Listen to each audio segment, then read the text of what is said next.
Assalamualaikum warahmatullahi wabarakatuh.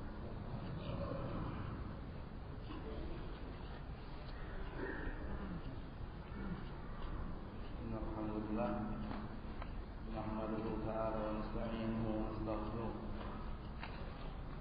wa na'udzu billahi min shururi anfusina wa min sayyiati a'malina. May yahdihillahu fala mudilla lahu wa may yudlilhu fala hadiya lahu. Wa asyhadu an la ilaha illallah wahdahu la syarika lahu wa asyhadu anna Muhammadan 'abduhu wa rasuluhu la nabiyya ba'dahu. Sallallahu alaihi wa ala alihi wa ashabihi man tabi'ahum bi ihsan. Sallallahu alaihi wa sallam amma ba'd. Insyaallah kita akan lanjutkan kajian kita dari kitab Bulughul Maram karya Imam Al-Hafidz Ibnu Hajar Al-Asqalani Asy-Syafi'i rahimahullah. Dikatakan oleh Imam Al-Hafidz, wa li sab'ah an Abi Ayyub Al-Ansari radhiyallahu anhu, fala tastaqbilul qiblah wa la tastadbiruha bi gha'itin wa la bawlin walakin syarriqu aw gharribu. Dan dikeluarkan oleh imam yang ketujuh, Bukhari, Muslim, Abu Daud, Tirmidzi, Ibnu Majah, Nasa'i dengan Imam Ahmad, dari sahabat yang mulia Abi Ayyub Al-Ansari, semoga Allah meridhoinya, dari Rasulullah SAW, "Fala tastaqbilul qiblah wa la tastadbiruha bi gha'itin wa la bawlin." Jangan menghadap kiblat dan janganlah membelakangi kiblat tatkala buang hajat, buang air besar maupun buang air kecil. Walakin syarriqu aw gharribu. Akan tapi hendaklah menghadap ke timur atau ke barat. Ini bagi orang yang sebelah apa? Sebelah mananya apa? Sebelah utara atau selatan. Kalau orang yang berada di sebelah utara atau selatan, maka diperintahkan untuk menghadap ke timur ataupun ke barat. Tapi orang yang sebelah timur atau sebelah baratnya Ka'bah, maka jangan menghadap ke timur ke barat, tapi menghadap ke utara atau selatan.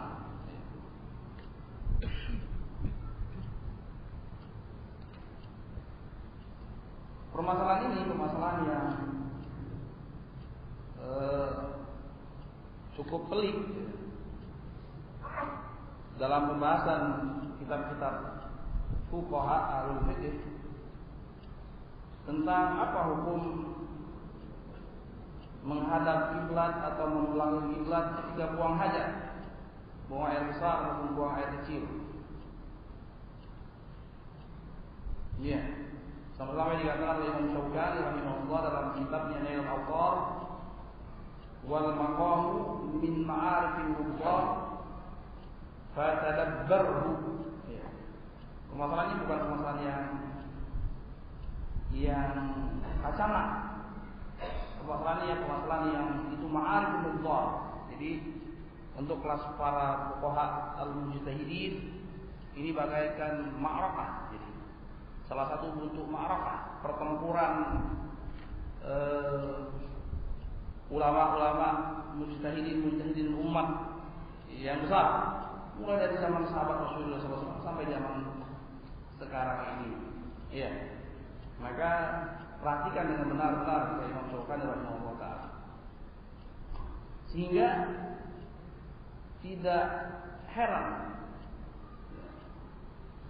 kalau dalam permasalahan ini ulama ahlul fiqh terbagi menjadi 8 pendapat. Apa hukumnya menghadap ke Ka'bah atau membelakangi Ka'bah ketika buang hajat?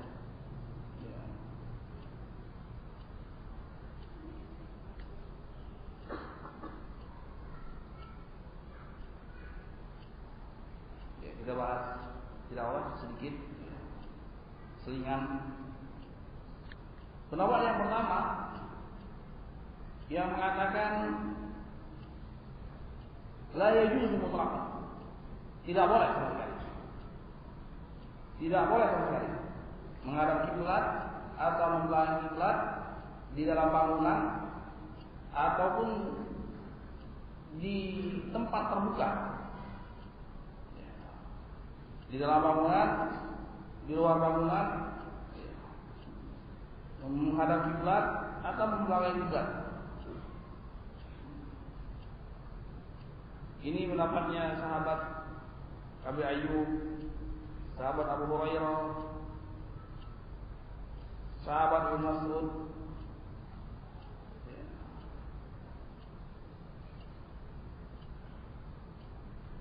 dan sahabat yang lainnya.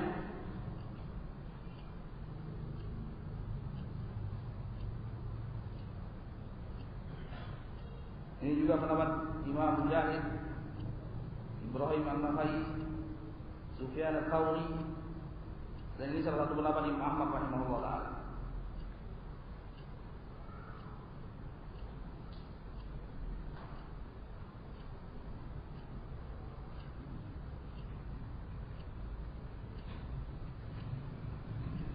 Dalilnya ini yang tadi kita baca. Fala tastaqbilu qiblah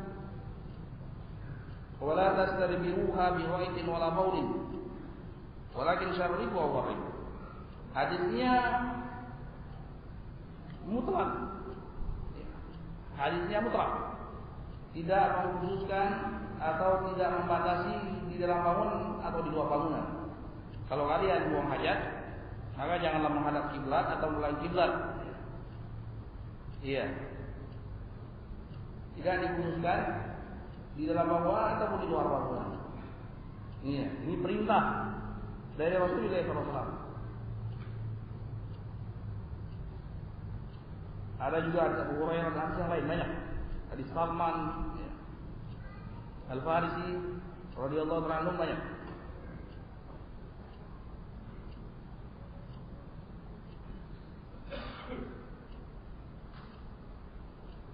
Pendapat yang kedua yaitu pendapat ulama yang mengatakan, kita nggak sebutkan semua pendapat, 8 pendapat, tapi pendapat-pendapat yang masyhur saja, ya, yang masyhur saja. Karena ada sebagian pendapat yang sama sekali tidak ada dalilnya, buat apa disebutkan, ya. Ya. Atau ada dalilnya tapi hadisnya dhaif. Pendapat yang kedua itu al-jawazu fil bunyan wa yuhram bis sahra. Dibolehkannya buang hajat, ya apa yang perhatian. Jadi ternyata dalam melihat perbedaan pendapat yang terulama, carilah mana yang terkuat bentuk argumentasinya. Ya. Karena masing-masing pendapat ya ada dalilnya, cenderung ada dalilnya dan cenderung ada salafnya. Iya bukan? Ya. Tapi bagaimana bentuk argumentasinya? Bagaimana bentuk pendalilannya? Nah itu yang seorang penuntut ilmu dianjurkan untuk cermat dan cerdik dalamnya. Ya. Kalau untuk kelas orang awam, ya mana yang dia pas aja. Artinya mana yang menurut dia mantap, ya sudah dia ambil. Ya, karena dia tidak bisa diajak untuk berpikir sesuai dengan bentuk-bentuk istinbat, bentuk-bentuk pendalilan dan bentuk-bentuk adu argumentasi dalam pendapat-pendapat. Pendapat yang kedua yaitu yang membolehkan buang hajat menghadap ke kiblat atau menghadap kiblat itu kalau di dalam bangunan. Kalau di luar bangunan maka hukumnya haram. Iya. Pendapat ini pendapat yang dinukil dari sahabat yang mulia Ibnu Umar.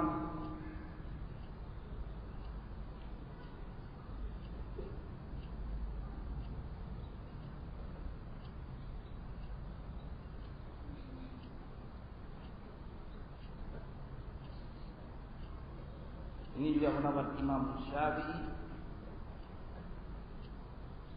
dan Imam Malik rahimahullah taala.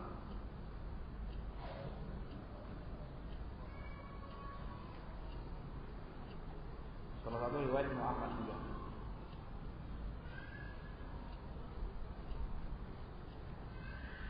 Berdalil dengan hadis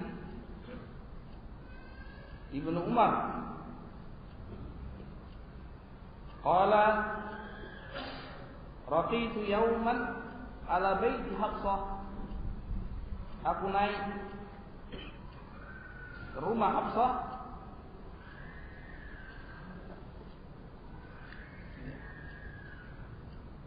Hafsah ini siapanya Ibnu Umar?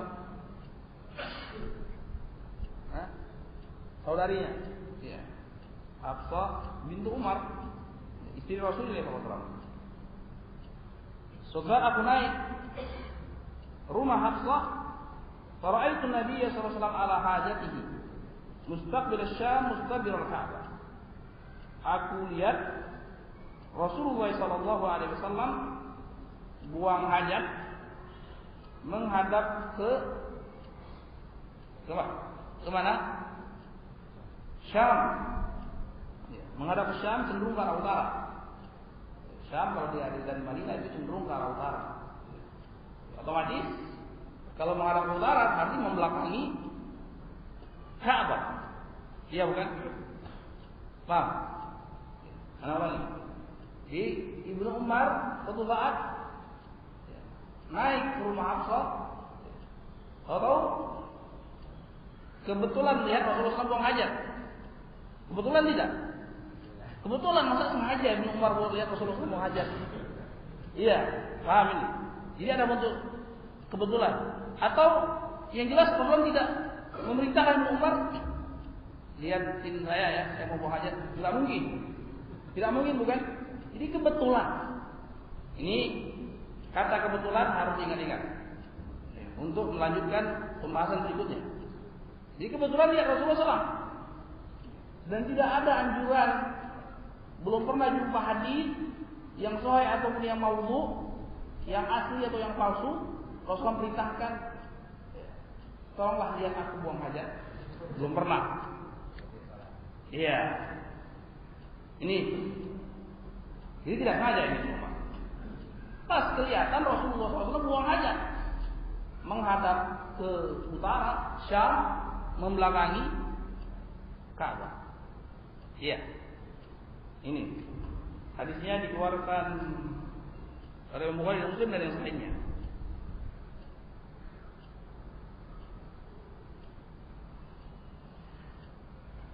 Pendapat yang ketiga ini lebih ekstrim. Mengatakan boleh di dalam bangunan maupun di luar bangunan.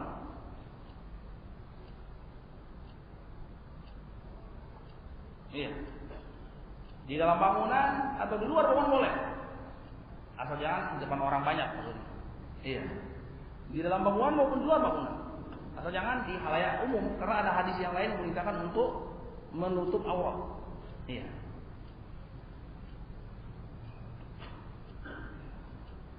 Ya, jangan sembarangan. Ini ada juga salafnya. Urwah bin Zubair, anaknya siapa? Anaknya siapa Urwah bin Zubair? Anaknya Zubair bin Awwam, salah seorang sahabat yang dijanjikan masuk surga. Zubair bin Awwam. Istrinya siapa? Asma bintu Abi Bakar. Iya.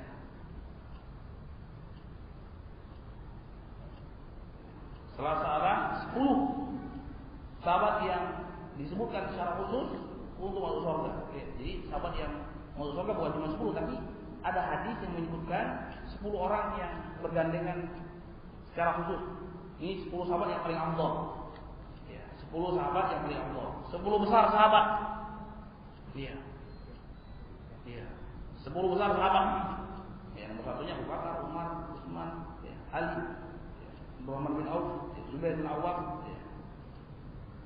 Ini. Urwah bin Zubair. Pendapat Urwah bin Zubair.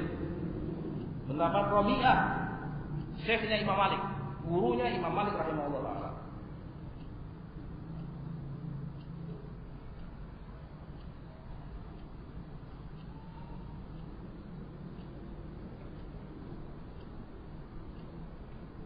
Namanya Imam Daud Al-Zahiri berdalil juga. Dalilnya hadis Jabir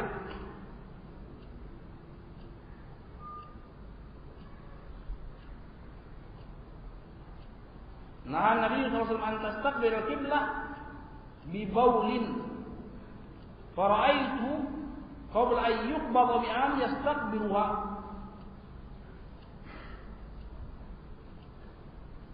Rasulullah SAW melarang untuk menghadap kiblat ketika buang air kecil.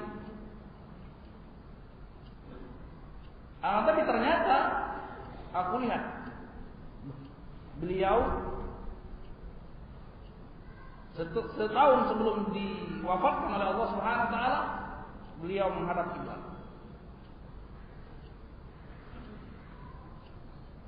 Iya.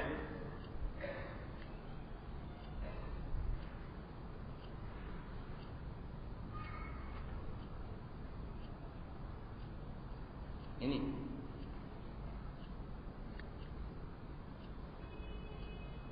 kemudian ada pendapat yang ke-4, ke-5, ke-6, ke-7, ke-8 ya. Tidak usah kita sebutkan semuanya. Masing-masing ada salafnya, masing-masing ada dalilnya, tapi lemah untuk pendalilannya ya, lemah.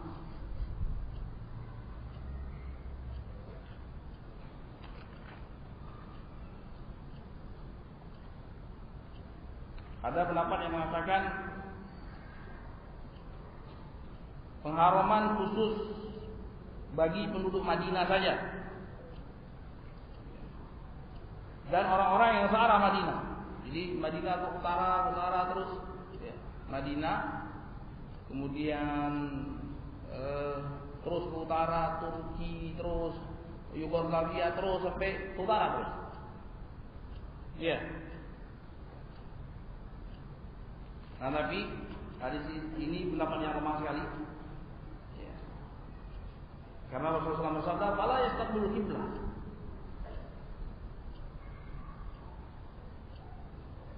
Jangan menghadap kiblat. Menghadap kiblat mau dia di Madinah, mau dia di Yaman, mau dia di Indonesia, itu mencakup juga.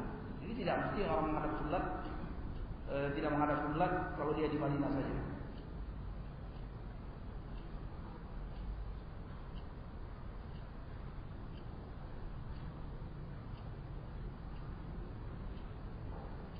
Ada ulama yang mengatakan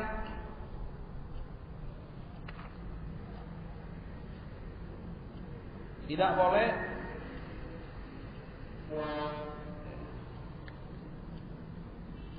menghadap ke kiblat atau membelakanginya. Bahkan tidak boleh menghadap ke Baitul Maqdis sekalipun. Baitul Maqdis kan kiblat juga dulunya, iya bukan? Pernah jadi kiblat kaum muslimin. Rasulullah mengatakan jangan menghadap kiblat. Kiblat itu ada kiblat yang sekarang, ada kiblat yang dulu. Ya. Tapi ini lemah juga, bisa dibantah dengan bahwasanya Rasulullah SAW itu mustaqbil Syam, menghadap Syam. Ya. Pernah juga Rasulullah SAW menghadap Ka'bah.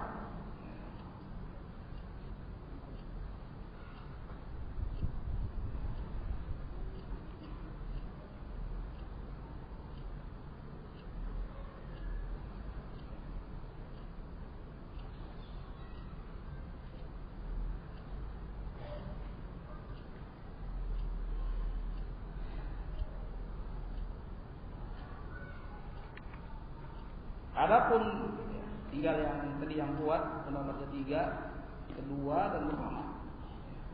Pendapat ketiga apa? Iya. Pendapat ketiga, maka dikatakan oleh ulama Ada kaidah. Mereka katakan boleh menghadap ke kiblat atau melalui kiblat di dalam bangunan atau di luar bangunan. Kenapa? Karena kata mereka mansuh.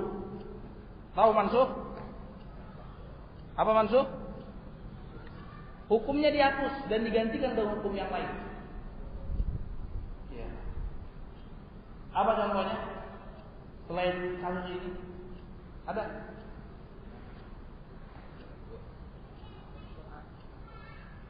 Ya, mut'ah.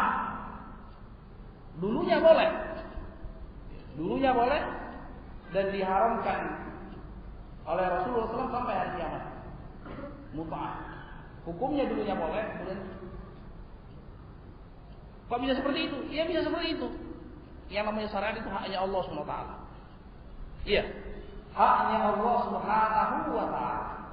Dan Allah Subhanahu wa taala Rahimun bil ibad. Allah Subhanahu wa taala Maha Kasih dengan hamba-hambanya. Dalam waktu-waktu tertentu maslahatnya mengharuskan suatu hukum, kemudian permasalahan yang lain waktu tertentu tidak. Jadi ini haknya Allah SWT. Jadi maksud mereka dulunya memang dilarang menghadap kiblat atau membelakangi kiblat. Tapi Rasulullah SAW kemudian hapuskan syariat ini menjadi boleh semua di dalam atau di luar bangunan. Iya. Kemudian dijawab oleh ulama rahimahullah taala, di sini tidak bisa. Kenapa? Karena yang namanya nasakh, karena namanya penghapusan syariat, penggantian hukum syariat harus dengan perkara yang jelas dan gamblang. Iya. Di sini tidak sharih. Iya. Kenapa? Karena Jabir radhiyallahu taala anhu, sahabat Jabir radhiyallahu taala anhu, ini cuman melihat ya, Rasulullah SAW, perbuatan Rasulullah SAW. Ya. Ini hikayat, disebut ulama namanya hikayatul fi'il, menceritakan saya pernah melihat Rasulullah seperti ini. Saya pernah melihat Rasulullah seperti ini. Bukan Rasulullah SAW bersabda boleh menghadap kiblat atau melalui kiblat.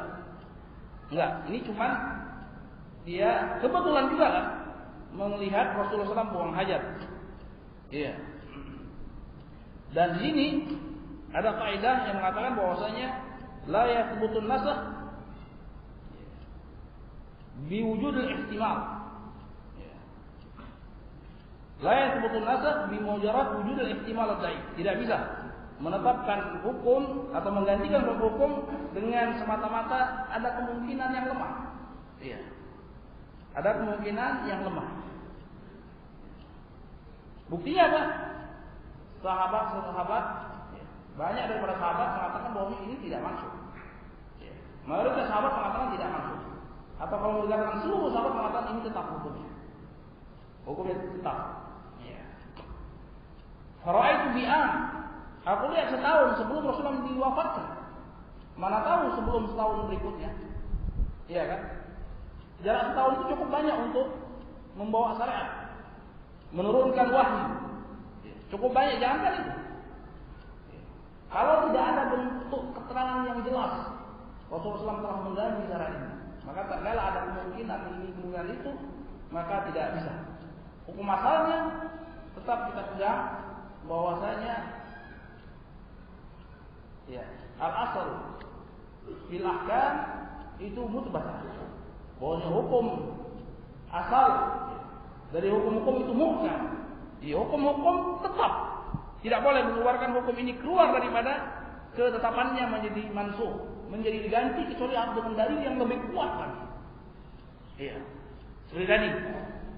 Asalnya mut'ah boleh. Tidak boleh seorang muslim mengatakan haram mut'ah. Kecuali ada dalil yang mengatakan haram mut'ah, dan ternyata ada. Ada dalil yang mengatakan haramnya mut'ah, dan lebih jelas lagi setelah lebih gamblang lagi mengatakan bahwa ini syariat yang telah digantikan. Atau misalnya apa lagi? Misalnya Rasulullah SAW dengan izin Allah Subhanahu wa taala, dari kehendak Allah Subhanahu wa taala menggantikan syariat ziarah. Dulunya haram. Kuntu nahaitukum an ziyaratil kubur. Dulu aku larang kalian untuk menziarahi kubur. Haram hukumnya ziarah kubur dulunya. Kemudian Rasulullah SAW bersabda, "Fazuruha fa innaha tudzakirukumul akhirah." Maka sekarang ziarahilah, karena berziarah kubur itu mengingatkan kepada akhirat. Ziarah yang syar'iyah, bukan ziarah yang bid'ah atau syirkiyah. Ziarah yang sesuai dengan tuntunan Rasulullah SAW, bukan ziarah yang ada kesirikan dan kebid'ahan di situ. Ya, doa, minta hajat kepada wali-wali dan sebagainya. Ini syirkiyah. Ini jelas kan? Tadinya boleh, tadinya dilarang, kemudian boleh. Ini namanya penggantian hukum syariat. Harus gamblang dan jelas. Tidak boleh ada kemungkinan-kemungkinan. Ya, karena hukum asal yang namanya hukum itu tetap tidak boleh diganti. Ya.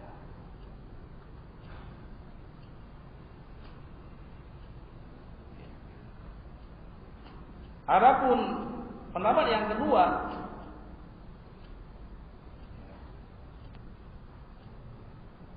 jadi pendapat yang ketiga,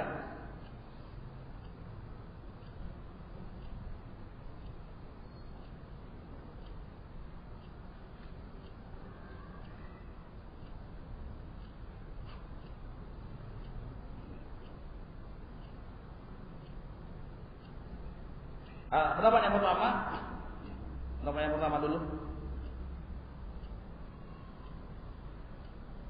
Mereka katakan bahwasanya hadis-hadis yang melarang itu sharih, jelas dan gamblang, serta umum, tidak dibatasi, mutlak, tidak dibatasi, di dalam bangunan ataupun di luar bangunan.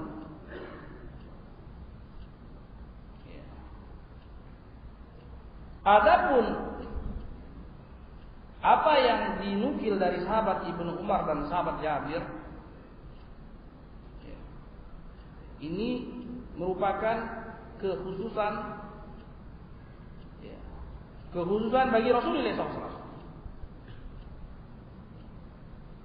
Kekhususan bagi Rasulullah SAW. Adapun bagi kaum muslimin semuanya, sebagaimana Rasulullah SAW boleh menikah lebih daripada 4. Boleh nggak Rasulullah menikah lebih dari 4? Rasulullah SAW boleh menikah lebih dari 4? Boleh. Antum boleh? Hah? Tidak boleh. Kenapa? Karena ini pengkhususan Rasulullah SAW. Iya. Sebagaimana Rasulullah SAW boleh puasa terus-menerus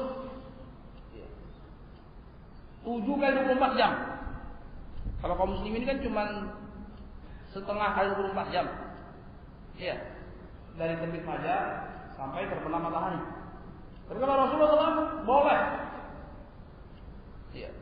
7 kali 24 jam boleh. Kaum muslimin tidak boleh. 10 kali 24 jam boleh. Terus menerus. Apa kata Rasulullah SAW? Inni lastu kahayatikum. Inni lastu kahayatikum. Aku bukan seperti kalian.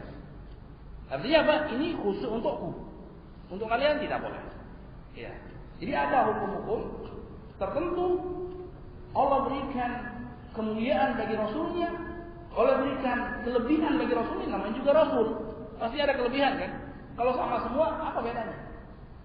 Pasti ada kekhususan. Pasti ada kekhususan bagi masing-masing Rasul. Bagi masing-masing Rasul, kemuliaan Allah yang Allah berikan kepada Rasul-Rasulnya. Ya.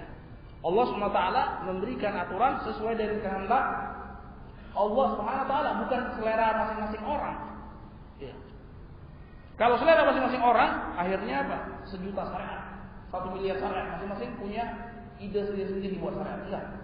Tapi yang namanya syariat itu hak mutlak Allah SWT. Sekehendak Allah SWT menentukannya.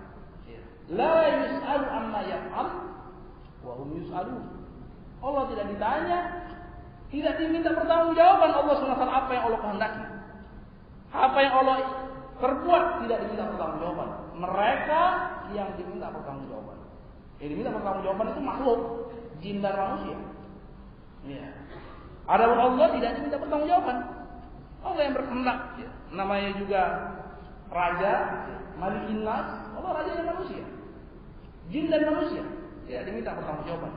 Allah mencipta manusia, Allah tidak diminta pertanggungjawaban terhadap apa yang Allah perbuat. Ya. Ini. Maka pendapat yang pertama mengatakan ini khusus bagi Rasulullah SAW karena larangannya terlalu umum, terlalu mutlak. Tidak ada hadis satupun yang memerintahkan, yang mengatakan boleh di dalam bangunan. Ya. Berarti kan? Tidak ada hadis yang Rasulullah SAW mengatakan boleh di dalam bangunan. Ya. Yang ada cuman kejadian Ibnu Umar tanpa sengaja melihat Rasulullah SAW buang hajat. Jabir tanpa sengaja melihat Rasulullah buang hajat. Ya. Nah, ini dengan sengaja atau tanpa sengaja? Tanpa sengaja. Kalau sengaja marah Rasulullah SAW. Iya, masa melihat Rasulullah SAW buang hajat? Iya. Wajib hukumnya menutup aurat. Menutup aurat itu bukan khusus untuk kita, tapi untuk Rasulullah SAW lebih pantas untuk menutup aurat. Iya bukan? Iya. Karena Rasulullah SAW itu sangat pemalu. Iya. Sangat pemalu, asyaddu hayaan minal adratu fi hudriha. Rasulullah itu sangat pemalu, lebih pemalu daripada seorang perawan yang dipingit. Tahu perawan yang dipingit? Perawan dipingit itu di kamarnya aja. Perawan dipingit, misalnya putri raja itu yang sembarangan bisa melihat dia. Ini dipingit, dijaga, ini kebutuhannya dia apa? Ini orang. Rasulullah lebih malu dari itu. Masa orang yang lebih malu dari perawan yang dipingit merelakan auratnya dilihat? Tidak mungkin. Tidak mungkin. Kalau begitu, mereka katakan bahwa ini merupakan pengkhususan Rasulullah SAW dan kejadiannya pun kebetulan, bukan disengaja Rasulullah untuk dilihat. Iya. Bukan disengaja Rasulullah SAW untuk lihat dan tidak sengaja pula Ibnu Umar melihatnya. Ya, kita juga harus mengubah kepada Ibnu Umar. Ibnu Umar bukan lancang. Ya. Lihat Rasulullah SAW. Enggak. Pasti itu. Pasti Ibnu Umar lebih beradab daripada kita. Iya. Oh ya. Kemudian pertama Rasulullah tidak memaksukan untuk dilihat. Kemudian Ibnu Umar tidak bermaksud untuk melihat. Ya. Maka dari dua perkara ini, ya, maka ya, tidaklah bisa dikatakan bahwasanya boleh membuang hajat menghadap ke kiblat atau menghadap walaupun di dalam bangunan. Karena apa? Karena kejadiannya Rasulullah bukan dengan sengaja untuk melihat. Dan Ibnu Umar bukan sengaja juga untuk melihat. Nah, ini menunjukkan apa? Bukan penetapan hukum yang umum sifatnya. Kalau penetapan hukum yang umum sifatnya Rasulullah telah jelaskan. Atau Rasulullah sengaja untuk dilihat, tidak mungkin. Atau Ibnu Umar sengaja untuk melihat, tidak mungkin juga. Ataupun tidak ada satu hadis, minimal satu hadis saja yang Rasulullah SAW menjelaskan boleh di dalam bangunan, tidak boleh di luar bangunan. Ternyata tidak ada. Dikarenakan tidak ada, maka pendapat yang lebih tepat itu mengatakan bahwasanya diharamkan di dalam bangunan maupun di luar bangunan. Ya. Karena pelarangan sifatnya umum. Buktinya apa alasannya? Ya. Kenapa boleh di dalam bangunan? Ya, sebagian ulama mengatakan yang boleh di dalam bangunan karena ada penghalang. Dikatakan oleh Al-Imam Ibnu Qayyim rahimahullah taala. Ya.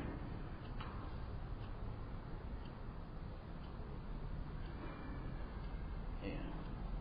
Tadi pengkhususan tadi ini penjelasannya disebutkan oleh Imam Ibnu Daqiqil Aid. Ibnu Daqiqil Aid ini seorang yang bagus, luar biasa. Sampai Syekhul Islam Ibnu Taimiyah terkagum-kagum dengan kepakihan Ibnu Daqiqil Aid. Ibnu Daqiqil Aid. Dia mengatakan ini pengkhususan bagi Rasulullah SAW karena Rasulullah tidak sengaja untuk dilihat dan Ibnu Umar juga tidak sengaja untuk melihat, sehingga tidak memberikan faedah umum. Ya. Kemudian apa alasannya? Kalau seandainya kan itu di dalam bangunan, berarti apa? Ada terhalang kan untuk menghadap Ka'bah secara langsung. Maka dikatakan oleh Ibnu Qayyim rahimahullah taala, ini juga tidak tepat. Alasan seperti itu. Kenapa? Walaupun di luar bangunan tetap akan ada penghalang. Buktinya apa? Buktinya penghalang banyak kan? Ada rumah orang, ada gunung. Iya. Kecuali kalau di depan Ka'bah secara langsung tidak mungkin kan? Iya. Tidak akan ada orang penduduk di dunia ini, walaupun di luar bangunan pasti akan ada penghalang. Benar gak? Coba aja di tanah lapang, di Senayan. Kan tanah lapang sekali, lebar tuh tanah lapang. Paling enggak dinding Senayan itu sudah sebagai penghalang. Iya bukan? Belum lagi sebelahnya Hotel Sultan. Belum lagi setelahnya Bank BRI. Belum lagi setelahnya sampai banyak ratusan penghalang. Kalau alasannya cuma penghalang. Iya, kalau alasannya cuma penghalang. Berarti ini menunjukkan bahwasanya itu cuma khususan bagi Rasulullah SAW. Ya. Itu cuma khususan bagi Rasulullah SAW, dan ini pendapat juga yang dipilih oleh Syekhul Islam Ibnu Taimiyah dan dipilih juga oleh Ibnu Qayyim rahimahullah. Ini pendapat yang lebih tepat. Ini juga pendapat sahabat Abu Hurairah, pendapat Ibnu Mas'ud, ya, pendapat Abi Ayyub Al-Ansari, dan pendapat sahabat-sahabat yang lainnya. Iya. Jadi Allah Ta'ala alam bisawab. Jadi yang benar, pendapat yang benar yaitu pendapat yang mengatakan tidak boleh di dalam bangunan maupun di luar bangunan. Ya. Hadisnya mutlak. Ya. Hadisnya mutlak. Adapun ketika Ibnu Umar melihat Rasulullah SAW, ini adalah khusus bagi Rasulullah SAW. Ya. Kenapa khusus bagi Rasulullah SAW? Karena kejadiannya tidak dengan sengaja dilihat Ibnu Umar, dan bukan juga perbuatan yang sengaja Rasulullah untuk dilihat oleh Ibnu Umar. Kalau itu merupakan umum bukan buat umatnya juga, ini saya telah jelaskan. Maka tidak ada satu pun penjelasan dari syariat dari hadis Rasulullah yang menjelaskan bahwa boleh di dalam bangunan. Terkala seperti itu, maka kita ambil dalil yang lebih jelas yang mengatakan la tastaqbilul qiblah bi ghaitin wala baulin wala tastadbiruha walakin syarriqu aw gharribu.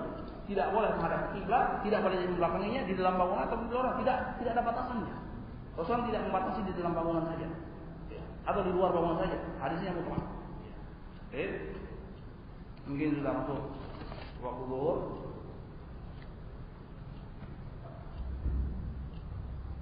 Ya, kita juga sampai di wabillahi taufiq walhamdulillahirabbil alamin. Subhanallah wa bihamdihi asyhadu an la ilaha illa anta astaghfiruka wa atubu ilaik.